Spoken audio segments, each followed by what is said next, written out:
नमस्कार, मी उमेश इंगळे, महात्मा मुंगसाजी विद्यालय पुसद, जिल्हा Yavatmal.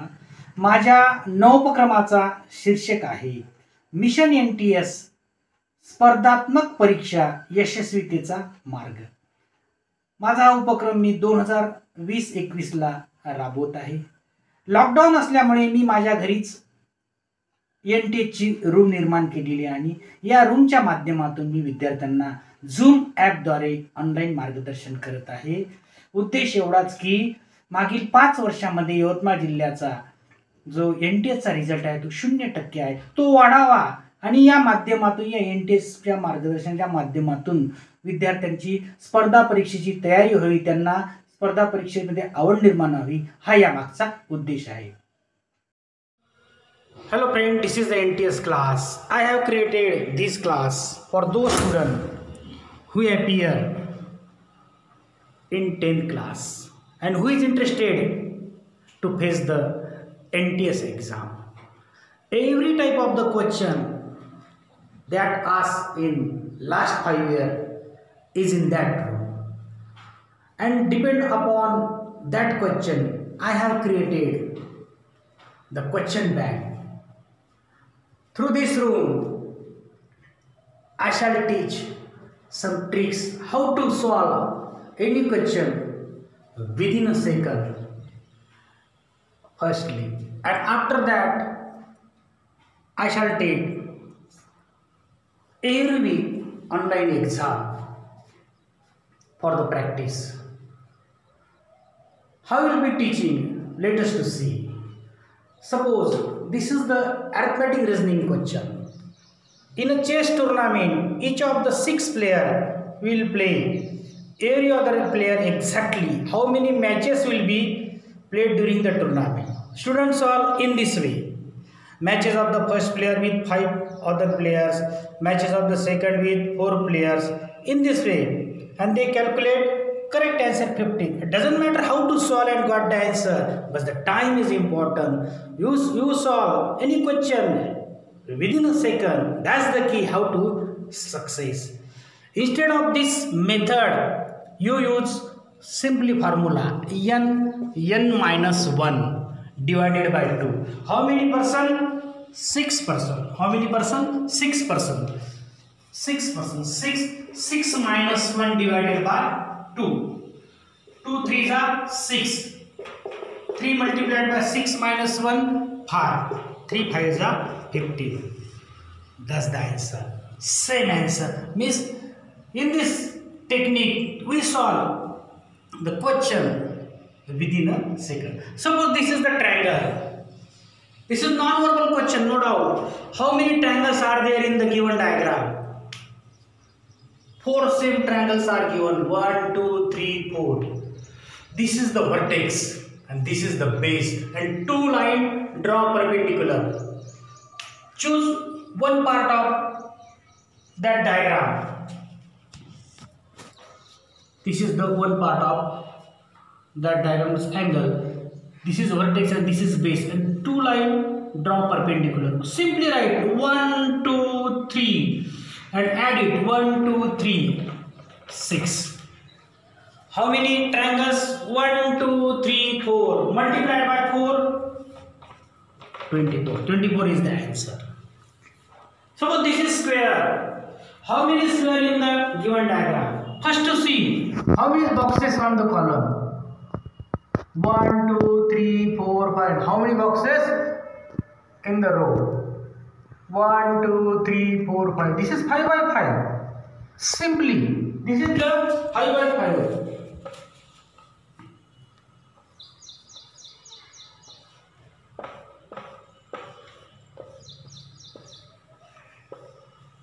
1 2 3 4 5. 1 2 3 4 and 5. Only we have to take square. 1 square, 2 square, 3 square, 4 square, 5 square. Add it, got a 55 answer. But some of the square given in this type.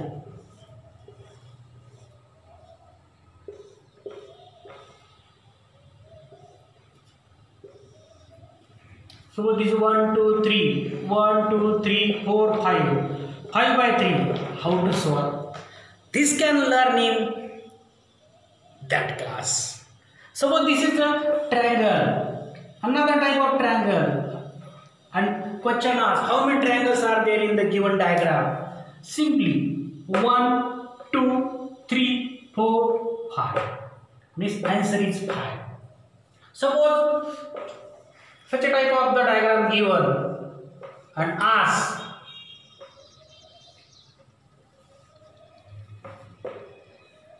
how many triangles are in that diagram. There is another technique we shall learn in that class. How to attach this class? First you have to send your name, school name, city or taluka to 8275502066. I shall join to Mission NTS Yavatmal district group.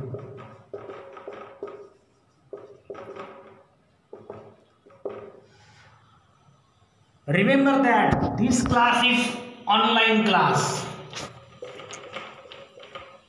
and everyone should download Zoom app. Thank you.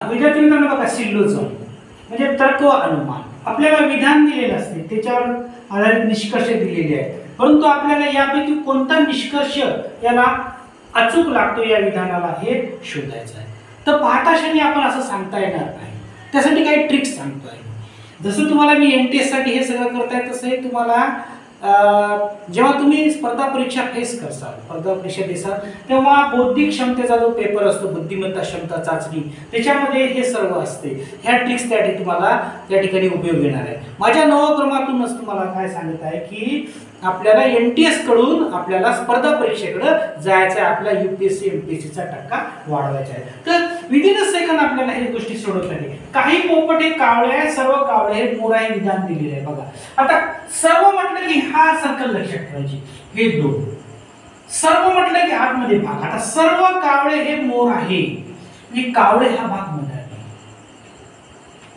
आणि मोर हा भाग कुठे जाईल हा मोठा भाग पुन्हा लक्षात द्या इकडे लक्ष द्या मी की सर्व म्हटलं की असं ठेवायचं आणि काही म्हटलं की हे दोन सर्कल ठेवायचे ठीक आहे काही म्हटलं की हे अटॅच असलेले सर्कल म्हणजे हे झाला सर्वसाठी हा झाला काहीसाठी आता मी पहिला सेकंड विधान घेते सर्व कावळे हे मोर आहे सर्व जो शब्द लागून असतो तो आतमध्ये घ्यायचा म्हणजे कावळे हे काय आहेत मोर आहे कावळे हे मोर आहे ठीक आहे आता काही पोपट हे कावळे आहे बघा काही पोपट हे कावळे आहे काहीसाठी आपण हे ना म्हणजे निश्चितच काय होणार आहे याला ती छेदणार आहे काही पोपट हे कावळे आहे विधान आहे काही पोपट हे कावळे याला छेदून गेलं आता तुमच्या लक्षात आलं असेल म्हणा विद्यार्थी मित्रांनो की मी काय जे आपण हे वापरले सर्व आणि काहीसाठी आपण या दोन सर्कल वापरले आता तुमच्या लक्षात आलं असेल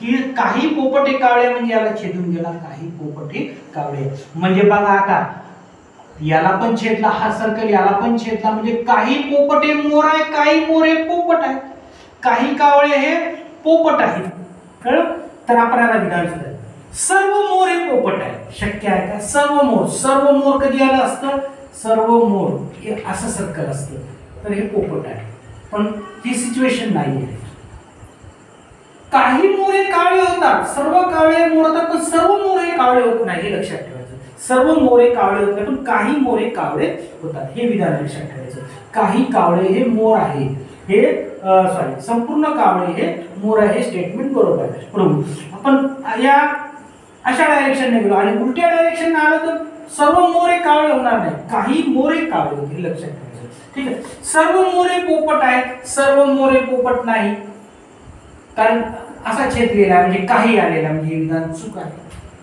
ठीक आहे काही मोर हे पोपट आहे काही मोर हे पोपट आहे राईट एकमेकाला छेदले म्हणजे काहीचा संबंध निर्माण झाला असा म्हणजे हे पोपट आहे काही कावळे हे मोर आहेत काही कावळे हे मोराशी संबंधच येत नाही, कारण की सर्व कावळे मोरा स्टेटमेंट दिलेलं आहे, म्हणजे काही म्हणणे चुकीचं आहे, सर्वच आहे.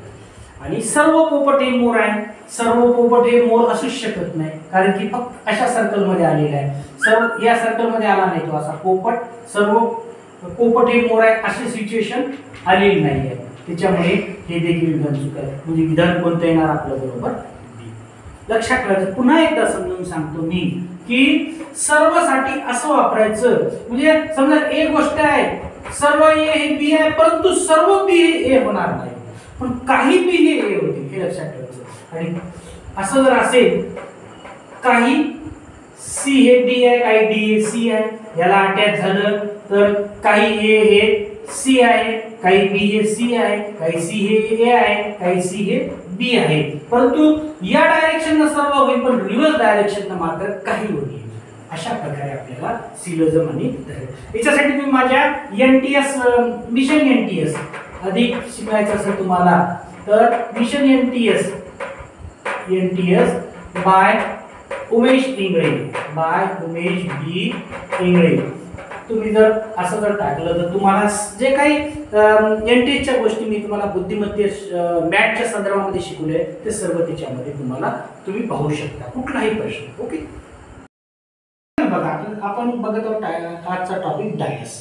डायस म्हणजे घन, ते ठोकळे असतात त्यांच्या संदर्भामध्ये आपल्याला माहित आहे. ठोकळ्यावर 1 2 3 4 5 6 असे अंक असतात. 1 2 3 4 5 6 असे अंक तुम्हाला माहित असतात. ठीक आहे, पहिल्या ठोकळ्यामध्ये दिलेले आहे बघा की पहिला ठोकळा 1 3 4 दिलेला आहे, दुसऱ्या ठोकळ्यामध्ये काय दिलेलं आहे 2 5 4. आणि काय प्रश्न विचारला की कोणती संख्या 4च्या विरुद्ध असेल. ठीक आहे, तर हे आपल्याला ऑब्झर्वेशन किंवा निरीक्षणाला सांगता येणार नाही. त्याला आपल्याला काय करायचं की नेहमी असं जर असेल त्याला काय करायचं क्लॉकवाईज डायरेक्शननं हे करायचं आपल्याला घड्याळाच्या काट्याच्या दिशेने. बघा इयर 3 पहिल्या ठोकळ्याची घे मांडत आहोत संख्या आपण 1 3 4 क्लॉकवाईज डायरेक्शन या टाइपनं. इथं मग इथं पण तिथूनच सुरुवात 2 5 आणि 4. आता असं आलं म्हणजे काय तर 1 हे 2च्या विरुद्ध आहे, 3 हे 5च्या विरुद्ध आहे, 4च्या विरुद्ध राहिलेली संख्या कोणती आहे मग ती 6 आहे. तर 6 सिंपली आन्सर 6 करता येते. याच्यावर अनेक प्रश्न आहेत. माझ्या तुम्ही मिशन एनटीएस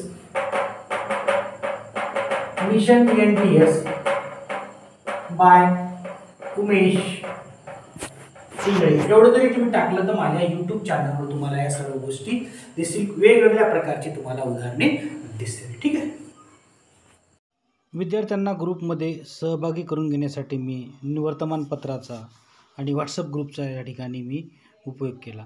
अशा प्रकारे ऑनलाईन विद्यार्थ्यांना मी अध्यापनाची सुरुवात केली. विद्यार्थी मोठ्या उत्साहाने त्यामध्ये सहभागी होऊ लागले, होमवर्क करू लागले, माझ्या ग्रुपवर पाठवू लागले. त्यानंतर मी त्यांना तपासून देत असे. अशा प्रकारे त्यानंतर एक्झाम घेतल्या मी. एक्झाममध्ये मग विद्यार्थ्यांना किती गुण मिळाले ते विद्यार्थी पाठवत होते. अशा प्रकारे मी रँक काढून त्यांचं अभिनंदन करत होतो. अशा प्रकारे माझा हा नवक्रम शेवटी यशस्वी झाला. ग्रुपचे 3 विद्यार्थी पुढील स्टेजसाठी पात्र ठरले. असा हा माझा नवक्रम मी राबविला. धन्यवाद.